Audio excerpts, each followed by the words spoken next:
এই সপ্তদ্বীপা পৃথিবীকে পরিচালনার দায়িত্ব নবগ্রহের উপরে দিয়েছে। তার মধ্যে সমস্ত গ্রহের পিতারূপে বর্ণন করা হয়েছে রবি অর্থাৎ সূর্যদেবকে। তাই সূর্যদেবের মহিমার কথা বলেছেন। দ্বাদশ আদিত্যের কথা আমরা জানতে পাই। অদিতির দ্বাদশটি পুত্র ছিল। বিভূষণ নামক সূর্য হলেন তার মধ্যে অন্যতম।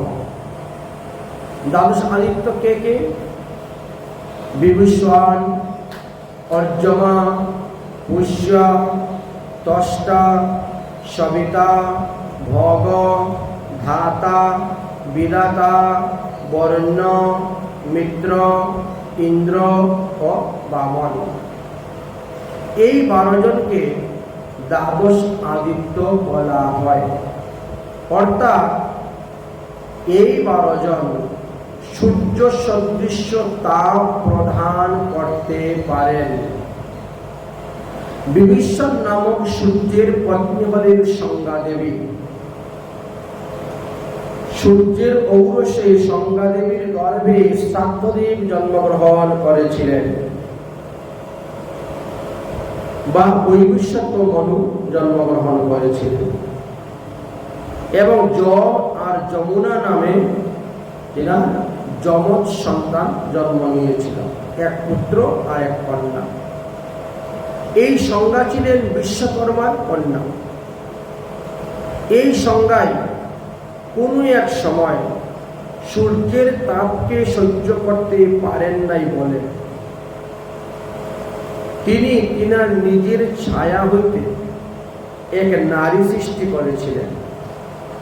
পরে তাকে সূর্যদেবের ঘরে রেখে দিয়ে তিনি পিতৃয়ালয়ে গমন করলেন। সূর্যদেবের তাপকে যাতে তিনি সহ্য করতে পারেন, সূর্যদেবের তেজকে, এই জন্য তিনি কঠোর তপস্যা করতে বসে গিয়েছেন। এদিকে সংজ্ঞার অনুরূপ কাজ ছায়া করতে শুরু করল। সূর্যদেব বুঝতে পারলেন না যে এ আমার আসল স্ত্রী নয়, বা এ আমার নকল স্ত্রী বা অন্য নারী। এটা তিনি বুঝতে পারলেন না। তিনি তিনার নিজের স্ত্রী বলেই মনে করলেন এবং শেষ পর্যন্ত সূর্যদেবের ঔরসে ছায়া গর্ভবতী হলেন এবং ছায়া 2টি পুত্র সন্তান আর 1টি কন্যা সন্তানের জন্ম দিয়েছিলেন। পুত্র হলেন শনি এবং শার্বণী মনু, আর কন্যা হলেন তপতী। বেশ কিছুদিন গত হয়ে গিয়েছে। কোনো একদিন যম আর ছায়ার মধ্যে ঝগড়া লেগেছে। কোন একটা বিষয় নিয়ে ঝগড়া লেগেছে। ঝগড়া হতে হতে যম ছায়াকে লাথি মেরে দিয়েছে।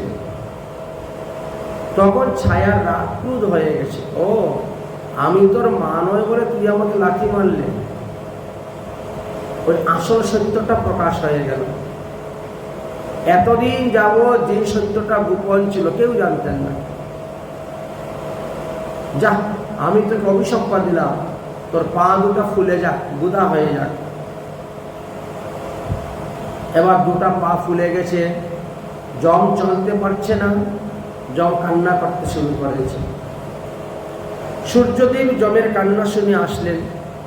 কাঁদছিস কেন? মা আমাকে অভিসম্পাদ দিয়েছে, এই জন্য আমার পা দুটা দেখো ফুলে গোদা হয়ে গেছে, আমি চলতে পারছি না, কষ্ট পাচ্ছি। সূর্যদেব বলছেন, মায়ের অভিশাপ কখনো ছেলের গায়ে লাগে না। মা যতই ক্রোধ করে বড় করে কেন, যা তুই মরে যা, কিন্তু কিচ্ছু হবে না। মায়ের অভিশাপ ছেলে মেয়েদের গায়ে লাগে না। তাহলে তোমার গায়ে লাগলো কেন? তাহলে এ কি তোমার মা নয়, অন্য কোনো নারী?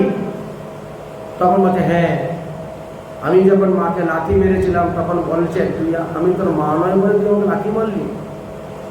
সূর্যদেবের তখন কনক নড়ল। তিনি ছায়াকে গিয়ে ধরলেন। বলো তুমি কে? আমার আসল স্ত্রী সংজ্ঞা কোথায় গিয়েছে, আর তুমি সংজ্ঞার মতো অভিনয় করে চলছো এতদিন যাবৎ, কে তুমি? তখন বলছেন, সংজ্ঞার ছায়া থেকে আমার জন্ম হয়েছে, আমার নাম ছায়া। তাহলে আমার আসল স্ত্রী সংজ্ঞা কোথায় গেল? বলে, ও বাপের বাড়ি চলে গেছে। কেন গেল? সে তোমার তেজ সহ্য করতে পারে না, তাই সে তপস্যা করতে গিয়েছে তোমার তেজকে ধারণ করার জন্য। সূর্যদেব সংজ্ঞাকে এত ভালোবাসতেন, সঙ্গে সঙ্গে শ্বশুর বাড়ি রওনা। সংজ্ঞা সংজ্ঞা সংজ্ঞা বলে ডাকতে ডাকতে একেবারে শ্বশুর বাড়ি ঢুকেছেন। শ্বশুর মশাই বিশ্বকর্মা বলছেন, বসো বাবা বসো। আমার সংজ্ঞা কোথায়? আরে বসো, তোমার সংজ্ঞা কোথায় বলছি।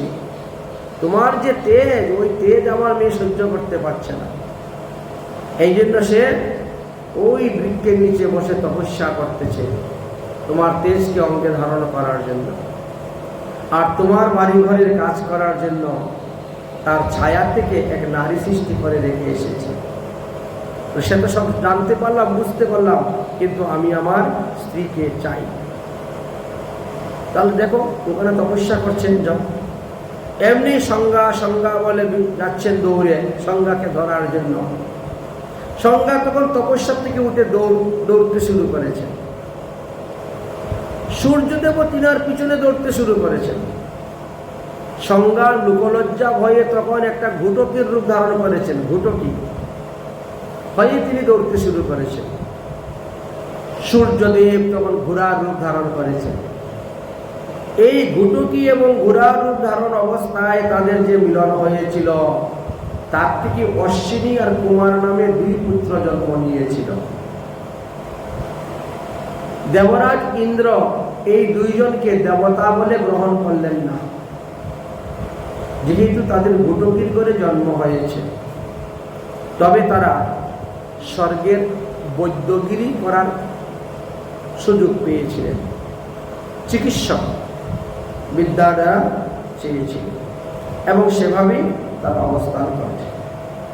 তাহলে সূর্যদেব হলেন গ্রহ নক্ষত্রের অধিপতি দেবতা, বা তিনাকে পিতাও বলা হয়ে থাকে। সূর্যদেব হলেন পূর্ব দিকের অধিপতি। সূর্যদেব অত্যন্ত উত্তপ্ত, কিন্তু সরল স্বভাব। এই সূর্যদেবকে বলা হয়েছে আত্মকারক গ্রহ।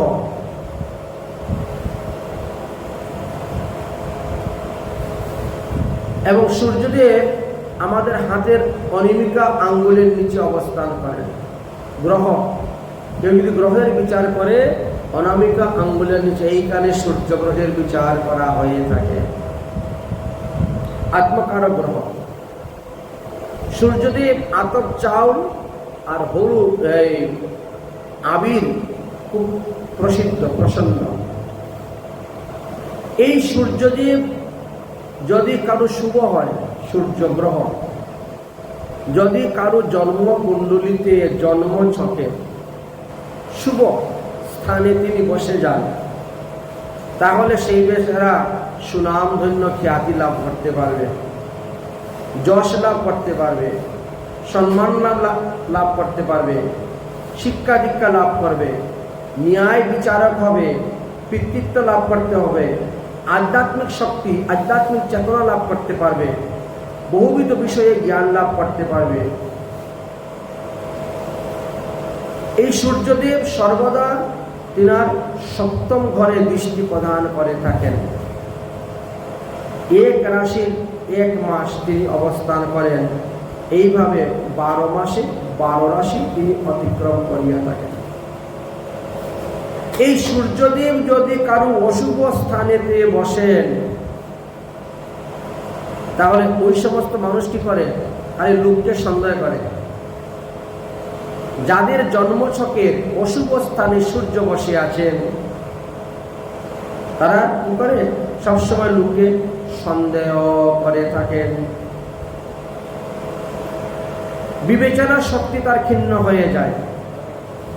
এখন একটি সিদ্ধান্ত করলো, একটু পরে আরেকটি সিদ্ধান্ত করে, সিদ্ধান্ত পাল্টিয়ে দেয়,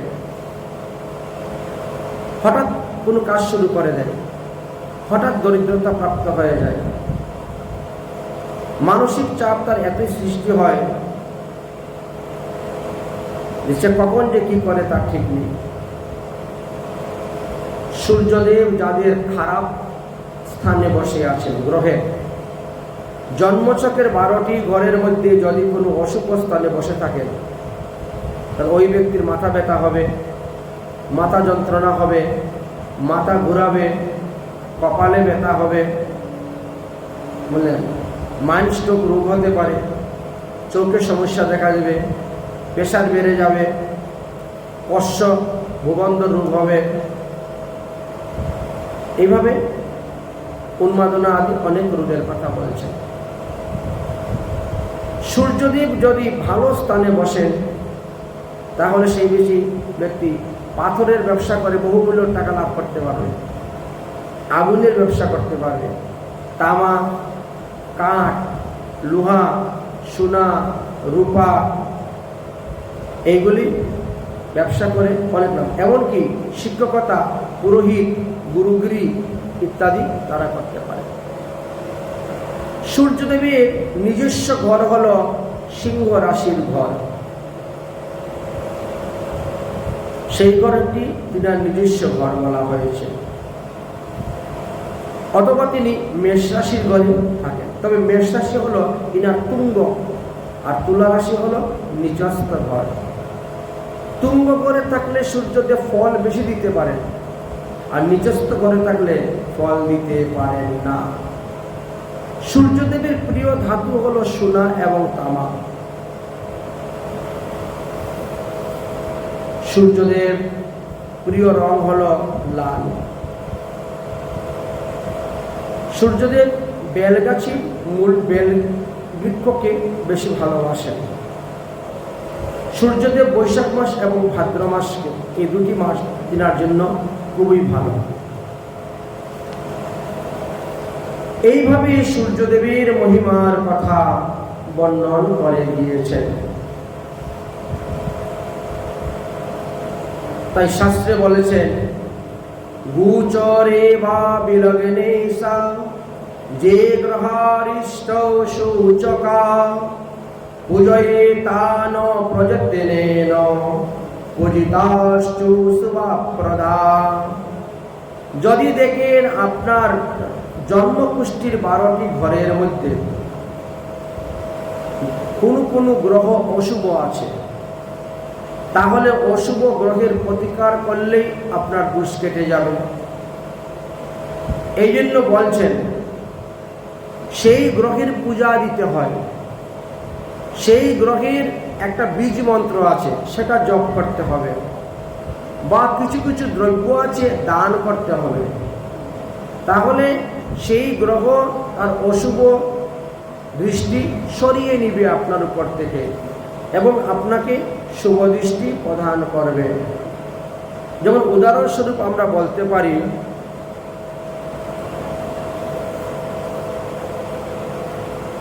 সূর্য যদি আপনার জন্ম রাশিতে থাকে, তাহলে আপনি যেখানে আছেন এইখানে বেশি দিন থাকতে পারবেন না, আপনার বাড়ি আবার অন্য জায়গায় হবে,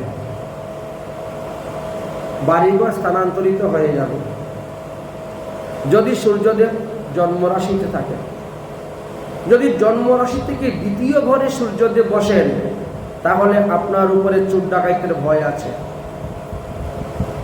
যদি তৃতীয় ঘরেতে সূর্যদেব বসেন জন্মরাশি হইতে, তাহলে আপনি প্রচুর ঐশ্বর্য লাভ করতে পারবেন, বিনা পরিশ্রমে টাকা পয়সা আসবে, অল্প পরিশ্রমে অনেক টাকা লাভ করতে পারবেন। যদি সূর্যদেব আপনার জন্মরাশির 4র্থ ঘরে বসেন, তাহলে আপনার মানহানি হবে, মিথ্যা কলঙ্ক লাগবে। যদি সূর্যদেব আপনার 5ম ঘরে বসেন, রাশির জন্মরাশি হইতে 5ম ঘরে, তাহলে আপনার মধ্যে দৈন্যতা, দীনতা, মান্যতা, শীতলতা থাকবে, একেবারে দৈন্যের মূর্তি হয়ে যাবে। এই সূর্যদেবী যদি আপনার জন্মছকে জন্মরাশি হইতে ষষ্ঠ ঘরে বসেন, তাহলে শত্রুহানি হইবে। আপনার শত্রু আপনি মরে যাবে, আপনাকে মারতে হবে না। যদি এই সূর্যদেব আপনার জন্মচকে সপ্তম ঘরে বসে, আপনার অর্থহানি হবে। যতই আপনি টাকা পয়সা আনেন না কেন, এইদিকে আনার আগে ওদিকে বেরিয়ে চলে যাবে, থাকবেই না। এই সূর্যদেব যদি আপনার জন্ম রাশির অষ্টম ঘরে বসেন, তাহলে আপনার একটা রূপ ভালো হতে না হতে আরেকটা রূপ দেখা দিবে, একটা রূপ ভালো না হতে হতেই আরেকটা রূপ দেখা দিবে। সূর্যদেব যদি আপনার জন্মচক্রের নবম ঘরে বসেন, আপনার চেহারা মলিন হয়ে যাবে দিন দিন। আপনি যতই ক্রিম ব্যবহার করেন না কেন, চেহারাকে উজ্জ্বল করতে পারবেন না। আপনার শরীরের ক্লান্তি ক্ষয় হয়ে যাবে। এই সূর্যদেব যদি আপনার জন্মচক্রের দশম ঘরে বসেন, তাহলে কর্মফল লাভ করতে পারবেন। একাদশ ঘরে বসলে সম্পত্তি লাভ করতে পারবেন, কিন্তু দ্বাদশ ঘরে বসলে আপনার মহা বিপদ। একটা বিপদ শেষ না হতে আরেকটা বিপদ এসে উপস্থিত হবে।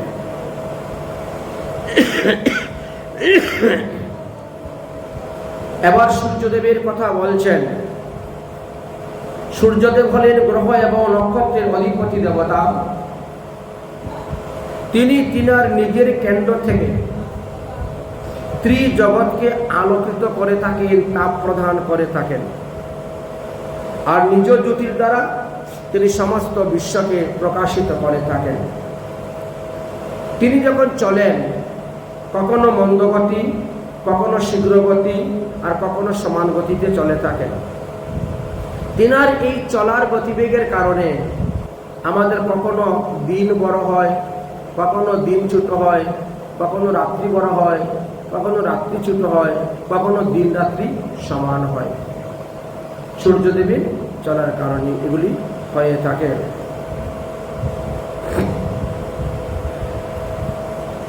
এই ভূমণ্ডলের লক্ষণকে বুঝাইবার জন্য পরমহংস শিরোমণি সুখদেব গোস্বামী পাদ একটা মটর দানা বা ছোলা দানার সঙ্গে উদাহরণ দিয়েছেন। যেমন মটরের মধ্যে দুটি দল থাকে, তার ঠিক মধ্যকার স্থানকে অন্তরিক্ষ লোক বলা হয়। ইহা দুই লোকের সন্ধিস্থল।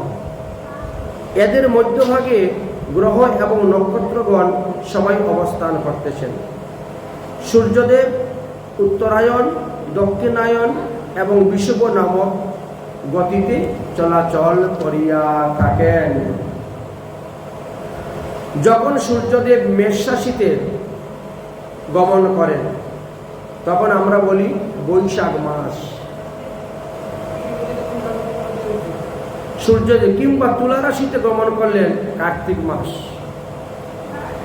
ওই সময়ে কিন্তু দিন এবং রাত্রি সমান দেখা যায়। তাহলে সূর্যদেবের এক একটা রাশিতে গমন করলেই আমাদের এক একটা মাস হয়ে থাকে। সূর্যদেব মেষ রাশিতে গমন করলে বৈশাখ মাস, বৃষ রাশিতে গমন করলে জ্যৈষ্ঠী মাস, মিথুন রাশিতে গমন করলে আষাঢ় মাস, কর্কট রাশিতে গমন করলে শ্রাবণ মাস, সিংহ রাশিতে গমন করলে ভাদ্র মাস, কন্যা রাশিতে গমন করলে আশ্বিন মাস, তুলা রাশিতে গমন করলে কার্তিক মাস, বৃশ্চিক রাশিতে গমন করলে অগ্রহায়ণ মাস, ধনু রাশিতে গমন করলে পৌষ মাস, মকর রাশিতে গমন করলে মাঘ মাস, কুম্ভ রাশিতে গমন করলে ফাল্গুন মাস, আর মীন রাশিতে গমন করলে চৈত্র মাস হয়ে থাকে। তাই সূর্য যখন বৃষ, মিথুন, কর্কট, সিংহ, কন্যা রাশিতে অবস্থান করেন, তখন রাত্রি ছোট হইতে থাকে এবং দিন বড় হইতে থাকে। যখন সূর্যদেব বৃশ্চিক, ধনু, মকর, কুম্ভ, মীন রাশিতে গমন করেন, তখন রাত্রি বড় হইতে থাকে এবং দিন ছোট হইতে থাকে। দক্ষিণায়ন আরম্ভ থেকে দিনমান বৃদ্ধি পাইতে থাকে, উত্তরায়ণ আরম্ভ হইলে পরে রাত্রিমান বৃদ্ধি পাইতে থাকে। দক্ষিণায়ন বলতে শ্রাবণ, ভাদ্র, আশ্বিন, কার্তিক, অগ্রহায়ণ এই 6 মাসকে বোঝায়। উত্তরায়ণ বলতে মাঘ, ফাল্গুন, চৈত, বৈশাখ, জ্যৈষ্ঠ, আষাঢ় ইত্যাদিকে বোঝানো হয়ে থাকে। সূর্যদেব একদিনে মনসত্তর পর্বত হইতে পরিক্রমা আরম্ভ করে 9,51,00,000 যোজন পথ অতিক্রম করিয়া থাকেন। অর্থাৎ 114,12,00,000 কিলোমিটার রাস্তা সূর্যদেব একদিনে গমন করিয়া থাকেন। মানসোত্তর পর্বত হইতে পূর্ব দিকে হল দেবযানী পুরী, অর্থাৎ দেবপুরী, দেবরাজ ইন্দ্রের পুরী। সূর্যদেব প্রথমে তিনার নিজ ঘর মানস উত্তর পর্বত হইতে যান ইন্দ্রপুরী। ইন্দ্রপুরী থেকে দক্ষিণ দিকে রওনা হলেন, যাবেন জমপুরী। তার থেকে পশ্চিম দিকে রওনা হয়ে যান বরুণ দেবের পুরী। তারপরে উত্তর দিকে যান, গিয়ে চন্দ্রের বিভাপুরীতে যান। একদিনের মধ্যে তিনাকে এই 4টি স্থানে গমন করতে হয়। আর এই 4 স্থানের দূরত্ব হল 114,12,00,000 কিলোমিটার। এই সময়ে পুরী ভ্রমণের সময় অনুসারে সূর্যদেবের কারণে আমাদের মধ্যাহ্ন, বিকাল, সন্ধ্যা, রাত্রি, মধ্যরাত্রি ইত্যাদি অনুভব হয়ে থাকে।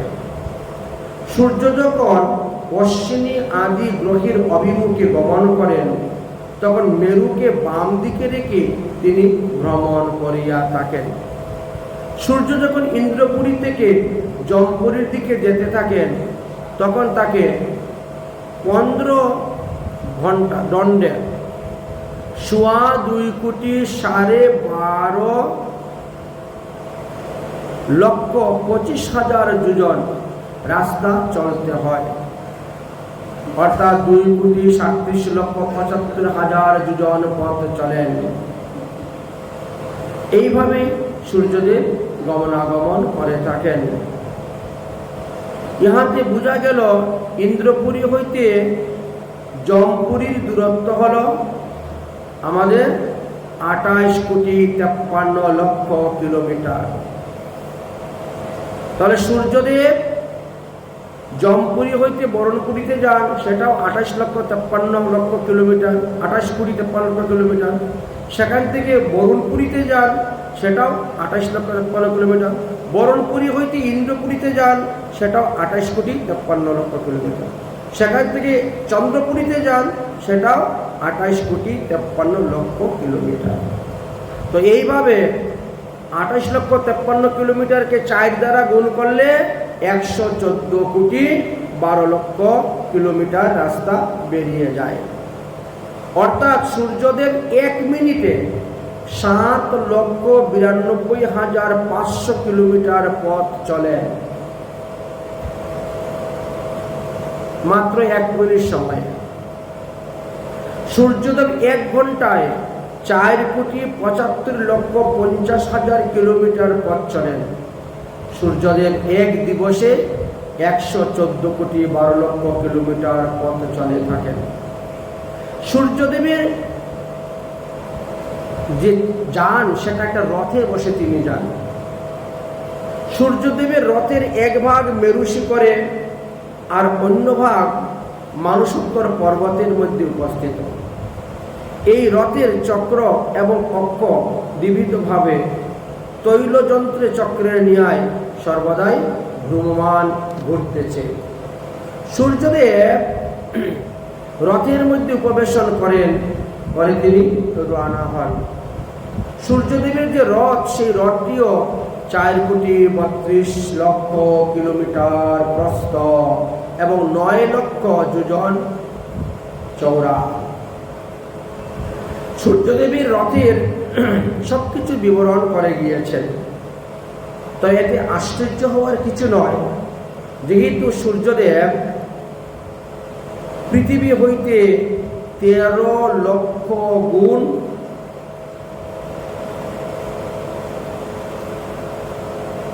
বড়।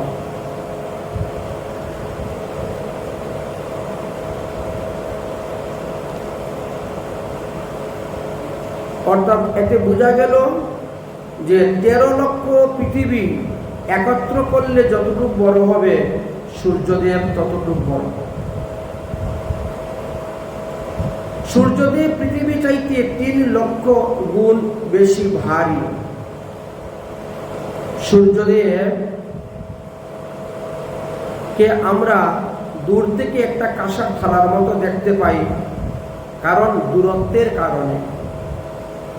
আমাদের নিকট হইতে সূর্যদেব 14,96,00,000 কিলোমিটার দূরে অবস্থান করতেছেন।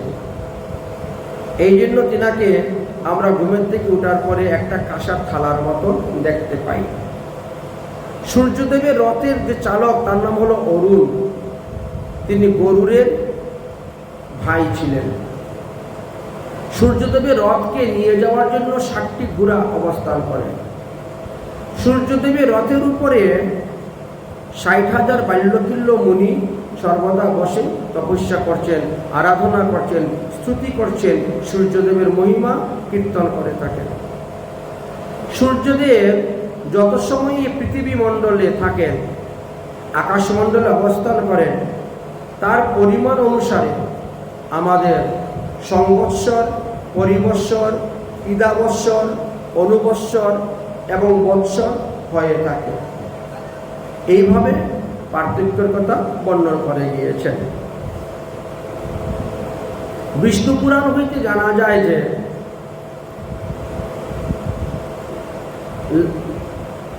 সৌর, চন্দ্র, নক্ষত্র এবং লাবণ্য এই 4টির উপর ভিত্তি করেই মাস গণনা করা হয় এবং বৎসর গণনা করা হয়। এই বৎসরকে 4 ভাগে বিভক্ত করা হয়েছে: সমযুগ বৎসর, সংবৎসর,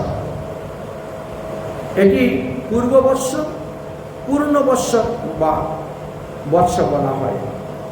বৃহস্পতি গৃহের অবস্থানের উপর নির্ভর করে গণনা করে বৎসরকে বোঝানো হয়েছে। সৌরবৎসর, সংবৎসর বলতে 364 দিনে সংবৎসর হয়ে থাকে। পরিবৎসর 365 দিনে বা 366 দিনে হয়ে যায়। যার কোনো একটি নির্দিষ্ট গণনা বা ঘটনার সঙ্গে কেন্দ্র করে বোঝানো হয়েছে, তাই পরবর্তী সময়ে তাকে পরিবর্ধন বলা হয়। ইরা বৎসরের কথা আলোচনা করেছেন। যে বৎসর মল মাস পরে, পুরুষোত্তম মাস পরে, অশুদ্ধ মাস পরে, সেই বৎসরকে বোঝানোর জন্য ইরা বৎসর ব্যবহার করা হয়ে থাকে। অনুবৎসর কাহাকে বলা হয়? একটি মূলত কোনো নির্দিষ্ট সময়কে পুনরাবৃত্তি হওয়ার জন্য তাকে অনুবৎসর রূপে বোঝানো হয়ে থাকে। আর বৎসর বলতে আমরা 365 দিনকে বুঝি। পৃথিবী একবার সূর্য চারপাশ ঘুরে আসতে সময় লাগে যে তাকে বৎসর বলা হয়। কেউ বা অব্দ, কেউ বা বছর ইত্যাদি শব্দ ব্যবহার করিয়া থাকেন। চান্দ্রমাস্য গণনা অনুসারে আমাদের 360 দিনে 1 বৎসর হয়, আর সৌরমাস্য গণনা অনুসারে 365 দিনে আমাদের 1 বৎসর হয়ে থাকে। সূর্যের রূপ তো স্বয়ং ভগবানই সূর্যদেব রূপে তিনি প্রকট হয়েছেন। এই জন্য সূর্য নারায়ণ রূপে তার পূজা করা হয়ে থাকে। ভগবান বিষ্ণুর সমস্ত প্রাণীগুলোকে আত্মা, আর তিনি ওই সৌরমণ্ডলে সূর্যরূপে অবস্থান করিতেছেন। আদিকর্তা শ্রীহরি অন্তর্যামী রূপে না থেকে সূর্যরূপে প্রকাশ হয়েছেন সবাইকে দর্শন দেওয়ার জন্য। তিনি সমস্ত বৈদিক ধর্ম ক্রিয়াকাণ্ডের মূল। ভগবান সূর্যদেব পৃথিবী স্বর্গের মধ্যবর্তী অন্তরিক্ষ স্থানে অবস্থান করেন এবং কালচক্রকে আশ্রয় করে 12 মাসের 12 রাশিতে তিনি গমন করে থাকেন, ভোগ করে থাকেন। বৈশাখ মাসের কার্য নিবারণ করার জন্য ভগবান নিজেই হরি পর্যমান নামক সূর্যরূপ ধারণ করে পুলস্ত ঋষি, অতুত্তর নামক যক্ষ, প্রবর্তী নামক রাক্ষস, পঞ্জিক নামক স্থলী অষ্টরা এবং নারদমণি, গন্ধর্ব ও কৃচ্ছক সর্পদেরকে সঙ্গে করে নিয়ে তিনি আকাশমার্গে উদিত হন কার্য সাধন করার জন্য। জ্যৈষ্ঠ মাসের কার্য নিবারণ করার জন্য ভগবান শ্রীহরি মিত্র নামক সূর্যরূপ ধারণ করিয়া অবতীর্ণ হন। তিনার সঙ্গে অত্রিমণি, পৌরুষ নামক রাক্ষস, তক্ষক নামক সর্প, মেনকা নামক অপ্সরা, আহা নামক গন্ধর্ব এবং রতস্থ নামক যক্ষকে সঙ্গে করে নিয়ে সৌরমণ্ডলে উদিত হন এবং সেই মাসের কার্য নিজ নিজ কার্য সম্পাদন করেন। আষাঢ় মাসের কার্য নিবারণ করার জন্য ভগবান শ্রীহরি বরুণ নামক সূর্যরূপ ধারণ করে তিনি উদিত হয়ে থাকেন। সঙ্গে বিশিষ্ট ঋষি, রম্বা, অপ্সরা, সহজিন্ন নামক যক্ষ, উহ নামক গন্ধর্ব, শুক্র নামক নাগ এবং বিচিত্র নামক রাক্ষসকে সঙ্গে করে নিয়ে তিনি উদিত হন। শ্রাবণ মাসের কার্য নিবারণ করার জন্য ভগবান শ্রীহরি ইন্দ্র নামক সূর্যরূপ ধারণ করেন।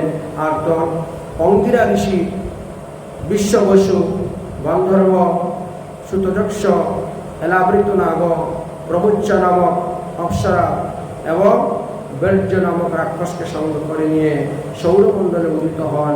প্রত্যেকে নিজ নিজ কার্য সম্পাদন করে থাকেন। ভাদ্র মাসের কার্য নিবারণ করার জন্য ভগবান শ্রীহরি বিভীষণ নামক সূর্যরূপ ধারণ করে তিনি আকাশে উদিত হন। তিনার সঙ্গে ভৃগু ঋষি থাকেন, উগ্রসেন নামক গন্ধর্ব থাকে, ব্যাঘ্র নামক রাক্ষস, আষাঢ় নামক যক্ষ, অনুপমা নামক অপ্সরা এবং শঙ্খপাল নামক নাগ অবস্থান করেন।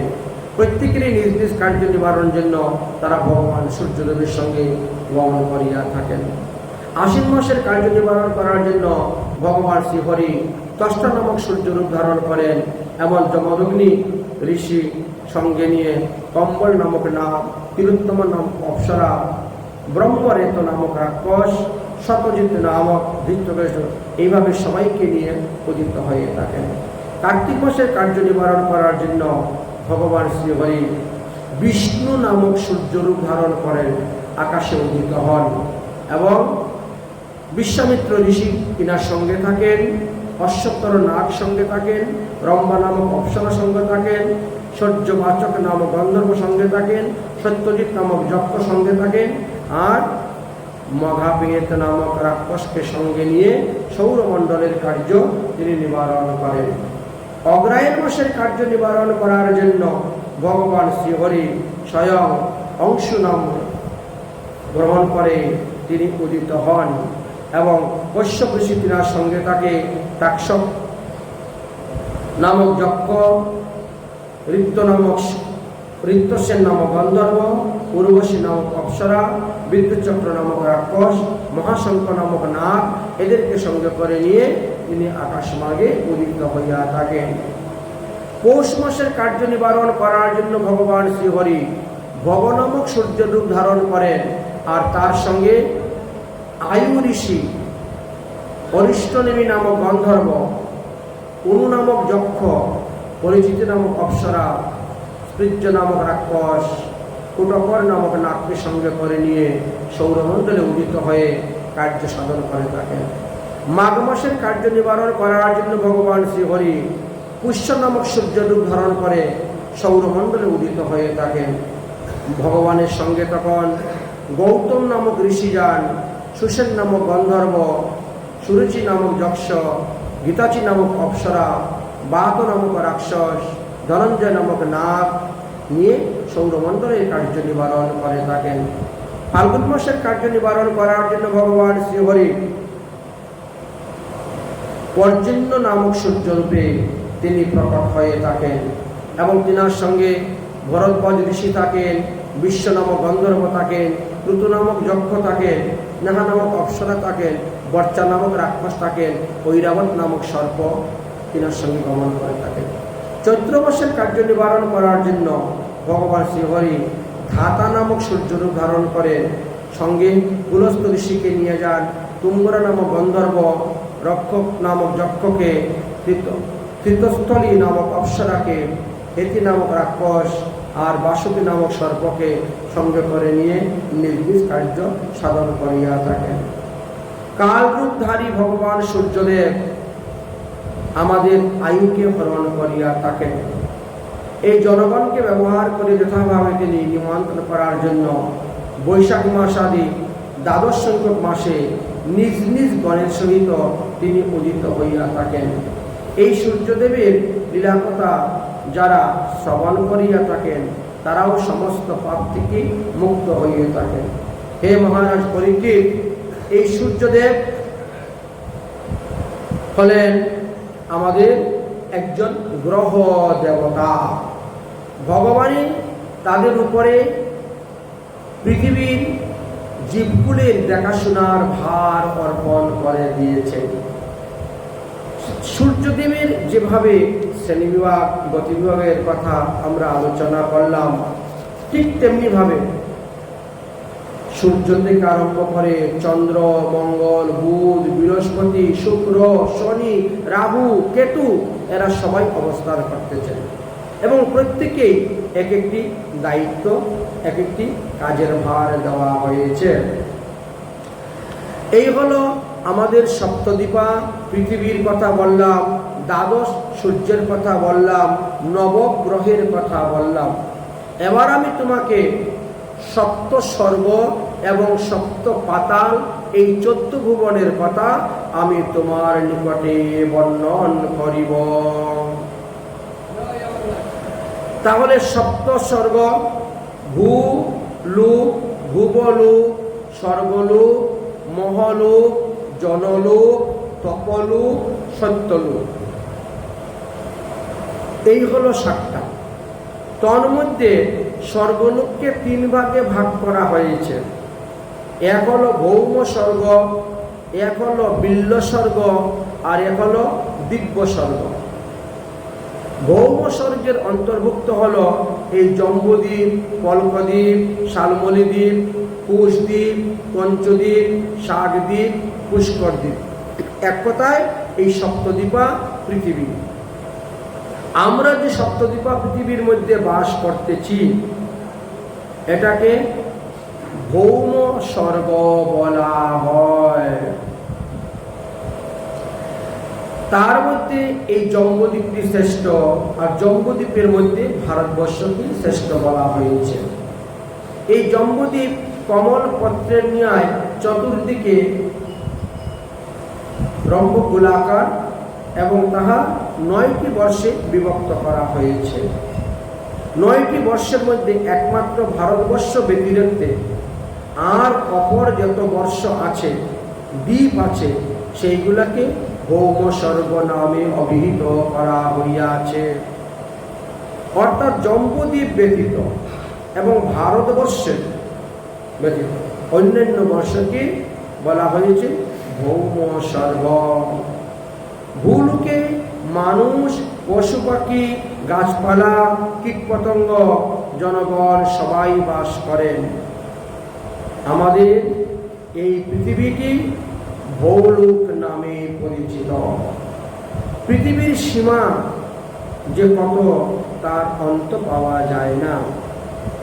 যতদূর পর্যন্ত হংস, শকুন, বাজ পাখি, গরুর পাখি উড়ে যেতে পারে তত দূরই হল পৃথিবীর সীমানা। মানসোত্তরগিরি এবং ভূলোকের শেষ সীমানা বলে শাস্ত্রে বর্ণন করেছেন। এবার আমি তোমাকে ভূলোকের কথা বলব। তাহলে ভূলোকের উপরে হলো ভূবলোক। ভূলোক বা পৃথিবী 100 যোজন ঊর্ধ্বে অন্তরিক্ষে ভূবলোক বাস করে। তাকে খালি চোখে দেখা যায় না।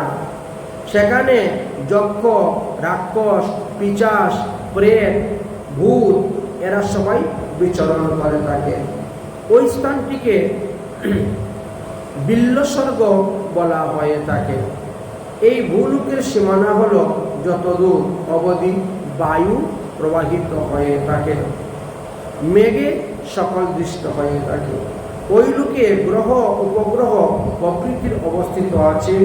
উহা ভূলোক হইতে সম্ভবত 100 যোজন দূরে অবস্থান করতেছে বলিয়া তাকে ভূবলোক নামে পরিচিত হইয়াছে। ভূবলোকের উপরে যে লোক তাকে স্বর্গলোক বলা হয় এবং এই স্বর্গলোককে দিব্যলোক বলা হইয়া থাকে।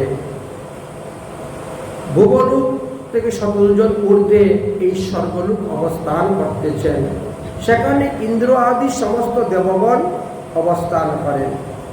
সেখানে ভগবান বামনদেব সর্বদা পূজিত হইয়া থাকেন। বামনদেবের এক নাম হল উপেন্দ্র। তিনি উপেন্দ্র নামে অভিহিত। উপযুক্ত ইন্দ্র অর্থাৎ উপেন্দ্র। তিনি ইন্দ্রের ভাই ছিলেন, এই জন্য উপেন্দ্র নাম। তিনি গরুরে আরোহণ করিয়া ইতস্তত ভ্রমণ করিয়া থাকেন এবং দুষ্ট প্রকৃতির অসুরদেরকে বিনাশ করিয়া থাকেন। অজস্র মনুষ্য বাক্যবলী দ্বারা দেবগণকে তিনি আনন্দ প্রদান করিয়া থাকেন। সেই দেবগণও তাহাকে ভক্তি সহকারে স্তূপ স্তুতি প্রণামাদি করে থাকেন। এটা পুণ্যভূমি এবং পুণ্যের ফলেই স্বর্গলাভ করা যায়। যারা পুণ্যাত্মা পুণ্যবান জীব তারা সেই স্বর্গে গিয়ে অবস্থান করিতে পারেন। এখন আমি স্বর্গের উপরে যে লোক তার নাম হল মহলোক, তার কথা বলিতেছি।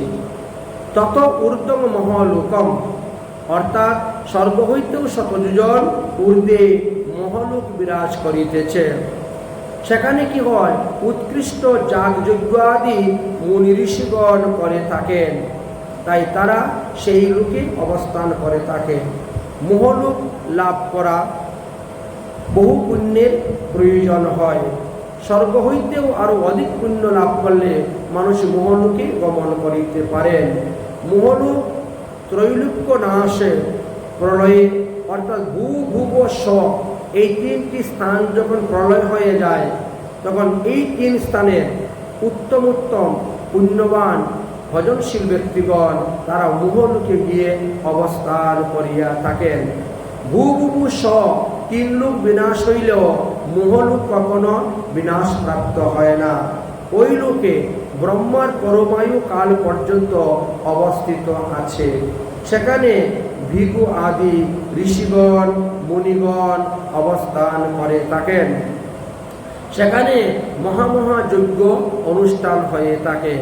ভগবান যজ্ঞেশ্বর যজ্ঞ পুরুষ রূপে যজ্ঞ কুণ্ড থেকে প্রকট হয়ে সহস্তে যজ্ঞের ভাগ অধিকার অংশগ্রহণ করে থাকেন এবং ভোজন করে থাকেন। তথায় আমাদের পিতৃপুরুষগণ যারা পুণ্যকর্ম করেছেন তারাও সেখানে অবস্থান করতেছেন। ব্রহ্মার 1 দিবস অবসানে সেটা প্রলয় হয়, ত্রৈলোক্য দগ্ধ হয়, কিন্তু মহলোক দগ্ধ হয় না। কিছুটা তাপিত হয় মহলোক, তখন মহলোক থেকে সমস্ত মুনিগণ ঋষিগণ যোগীগণ তারা জনলোকেই চলে যান। এবার আমি তোমাকে জনলোকের কথা বলবো। মহলোক হইতেও 17 জন ঊর্ধ্বে এই জনলোক বিরাজ করিতেছে, আর তথায় সিদ্ধ পুরুষগণ বাস করে থাকেন। যারা সাধন ভজন করে সিদ্ধি লাভ করে গিয়েছেন, তাই সিদ্ধগণ সেখানে বাস করে থাকেন। সেখানেও যজ্ঞ অনুষ্ঠান হয়। জনলোক উত্তপ্ত হইলে পরে সেখান থেকে সবাই এই স্থানে এসে উপস্থিত হয়ে থাকেন এবং এখানেই তারা বাস করে। তার উপরে হলো তপলোক। সেই তপলোকের কথা আমি তোমাকে বলছি। জনলোক হইতে 17 জন ঊর্ধ্বে এই তপলোক অবস্থান করতেছে। তথায় কেবল নৈষ্ঠিক ব্রহ্মচারী তপস্বী গণেরাই বাস করে থাকেন। যেমন ব্রহ্মার পুত্র সনত সনাতন সন্নত কুমার আদিগণ অবস্থান করে থাকেন। এইভাবে ঋষিগণের বাস। সেই তপলোক কেবল নৈষ্ঠিক ব্রহ্মচারী ব্রতের দ্বারাই লাভ করা যায়। যেমন সন্নত সনাতন সন্নত কুমার তাদের মতন যারা আচরণ করে যাচ্ছেন, ভজন করে যাচ্ছেন, তারা সেই স্থানে গমন করে থাকেন। অনেকেই একে যোগীন্দ্র বাস স্থান বলে নাম দিয়েছেন, কারণ ওখানে কবি, হবি, অন্তরিক্ষ, প্রদ্যুম্ন, প্রীপিল প্রভৃতি নবযুগেন্দ্রও বাস করে থাকেন। এই তপলোকের ঊর্ধ্বে যোগীগণের বাস অবস্থান করতেছেন। তারপরে আরো উপরে যখন যাবেন তখন হবে আপনি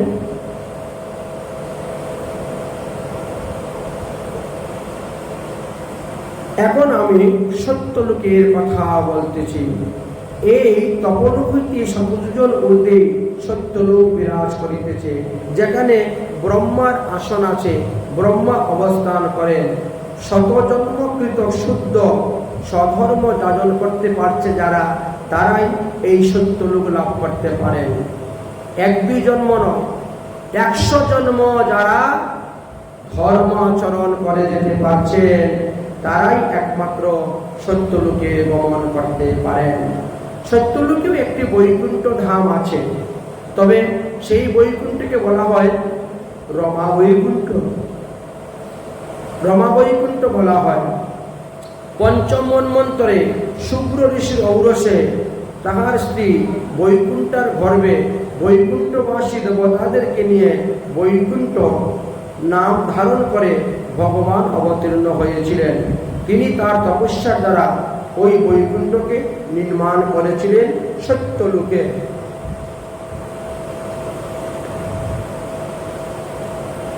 তাই বৈকুণ্ঠ, সেখানে সমস্ত শিষ্য নামক জগদীশ্বর অবস্থান করে থাকেন। ব্রহ্মা সত্যলোকের ঐশ্বর্য ভোগ করেন বলে তাহাকে হিরণ্যগর্ভ বলা হয়েছে। আবার ব্রহ্মার সৃষ্টি কার্য নিয়ন্ত্রণ করার জন্য তাকে বৈরিজাত বলা হয়। এই বৈরাজ্য রূপী ব্রহ্মা সৃষ্টি কার্য এবং বেদ প্রবর্তিতার জন্য চতুর্মুখ, অষ্টনেত্র, অষ্টবাহু হইয়া তিনি আবির্ভূত হইয়াছিলেন। এই ব্রহ্মা 4 মুখ হইতে 4 বেদ প্রকট হয়েছিল। সত্যলোকে কোনো প্রকারের দুঃখের সম্ভাবনা ছিল না। সত্যলোকের উপর ব্রহ্মলোক, আর তার উপরে বৈকুণ্ঠ লোক, আর তার উপরে গোলক ধাম বিরাজ করিতেছেন। এতক্ষণ আমরা সপ্ত স্বর্গের কথা সংক্ষেপে আলোচনা করলাম। এখন আমরা সপ্ত পাতালের কথা বর্ণন করিব। ভূলোক বা পৃথিবীর 10 যোজন নিচে অবস্থান করিতেছেন অতল। অতল নামক স্থানেতে সেখানে ময়দানবের পুত্র বল নামক অসুর বাস করেন। সেই অসুর 56 প্রকার মায়াবিদ্যা জানেন। তিনি তিনার সপরিবারকে নিয়ে অবস্থান করতেছেন। এই অতল হইতে 10 যোজন নিচে বিতল অবস্থান করতেছেন। সেখানে হাটকেশ্বর নামক মহাদেব বিরাজ করেন। মহাদেব তার অনুচর ভূত, প্রেরত, ডাকিনী, শাকিনী, তাল, বেতাল, নন্দী, বিরিঙ্গি সহিত অবস্থান করেছেন। সেখানে মহাদেব এবং পার্বতীর মিলনে হাটকেশ্বর নামক এক নদীর উৎপত্তি হয়েছিল। অগ্নি ও বায়ুর সাহায্যে প্রদীপ্ত হয়ে হাটকেশ্বর নামক স্থান স্বর্ণের ন্যায় উজ্জ্বল দেখা যায়। এবার আমি সুতলের কথা আপনাকে বলব। অতল, বিতল, সুতল। তাহলে বিতল হইতে 10 যোজন নিচে সুতল অবস্থান করতেছে। আর সেখানে প্রহ্লাদের নাতি অর্থাৎ বিরোচনের পুত্র বলি বাস করিতেছে। তিনি আগামী মন্বন্তরে দেবরাজ ইন্দ্র হইবেন। এই সুতলের 10 যোজন নিচে তলাতল অবস্থান করতেছেন। সেখানে ত্রিপুরাধিপতি ময়দানব বাস করিতেছেন। মহাদেব তাদেরকে সর্বদা রক্ষা করিতেছেন। তিনি স্বয়ং মায়াবাদীদের গুরু। তাই সুদর্শন চক্রের ভয়ে ভীত হয়ে রাক্ষসগণ সব এই অতলে বাস করেন, সেখান থেকে উঠে আসে না। অতলের 10 যোজন নিচে আছে মহাতল। সেখানে বহু ফণাধারী সর্পগণ বাস করিতে থাকেন, যেমন কুহুক, তক্ক, কালিয়না, সুষেন্না, এইরকম মহাভয়ঙ্কর ভয়ঙ্কর বহু ফণাধারী উগ্র সর্পগণ বাস করেন। গরুর পক্ষীর ভয়ে তারা সেই স্থানে আশ্রয় নিয়ে আছেন। এবার আমি রসাতলের কথা বলব। এই মহাতল হইতে 10 যোজন নিচে রসাতল আছে। তথায় পিনাক নামক দৈত্যগণ বাস করে থাকেন। তাদের সঙ্গে দেবতাদের শত্রুতা সর্বক্ষণ লেগেই আছে। শ্রীহরির ভয়ে সর্বদা তারা ওই স্থানে লুকিয়ে থাকেন, সুযোগ পেলেই তারা স্বর্গ আক্রমণ করেন। রসাতলের 10 যোজন নিচে পাতাল আছে, অবস্থান করতেছেন। সেই পাতালে 5টি ফণাধারী, 60টি ফণাধারী, 10টি ফণাধারী, সহস্র ফণাধারী, হাজার লক্ষ ফণাধারী সর্পগণ বাস করতেছেন। শঙ্খ, কুলীয়, মহাশঙ্খ, শ্বেত, ধনঞ্জয়, ধৃতরাষ্ট্র, শঙ্খচূড়, কম্বল, শাশ্বত, দেবব্রত ইত্যাদি ইত্যাদি নামে সর্পগণ আছেন। তাদের মাথার মধ্যে মণি সূর্যের মতো আলো ঝলমল করে এবং অন্ধকার পাতালকেও তারা আলোকিত করে রাখে। এই পাতালের মূলদেশে 30,000 যোজন দূরে ভগবান অনন্ত নাগ বাস করিতেছেন। তিনাকে শঙ্কর্ষণ বিষ্ণুও বলা হয়। তিনি তার মস্তকের মধ্যে এই সমস্ত পৃথিবীকে ধারণ করে আছেন। যেভাবে একটা শস্য দানা আমাদের মাথায় থাকলে আমাদের কোনো ব্যথা অনুভব হয় না, ঠিক তেমনিভাবে তিনিও সেইভাবে এই পৃথিবীকে ধারণ করে আছেন। অনন্ত নাগের এক একটা ফণার উপর এক একটা পৃথিবী অবস্থান করিতেছেন। ভগবান বিষ্ণুর এমনই ভজন করেছেন, সেই ভজনের শক্তিতে তিনি পৃথিবীকে ধারণ করে আছেন। ভগবান বিষ্ণু হলেন সর্বদেবময়। তিনি গ্রহ, তারা, নক্ষত্র রূপে প্রকট হয়ে এই পৃথিবীকে পরিচালনা করিতেছেন। গ্রহাদীনাম জগত সর্বা গ্রহাদীনাম নরাবরা সৃষ্টি রক্ষণ সংহারা সর্বেশ্চাপি গ্রহানুজা। তাই আমরা গ্রহগণের অধীনে অবস্থান করতেছি। আমাদের জন্মছকে যেখানে যে গ্রহ বসে আছে সে সেভাবেই আমাদেরকে পরিচালনা করতেছে। তাই অশুভ গ্রহের থেকে মুক্তি লাভের উপায় হলো একমাত্র সেই গ্রহের পূজা, সেই গ্রহের প্রতিকার করা। এইভাবে পরমহংস শিরোমণি সুখদেব গোস্বামী পাদ সপ্তদ্বীপা পৃথিবী এবং 9 বর্ষযুক্ত ভারতবর্ষ, গ্রহ, তারা, নক্ষত্র সবার কথা বর্ণনা করলেন।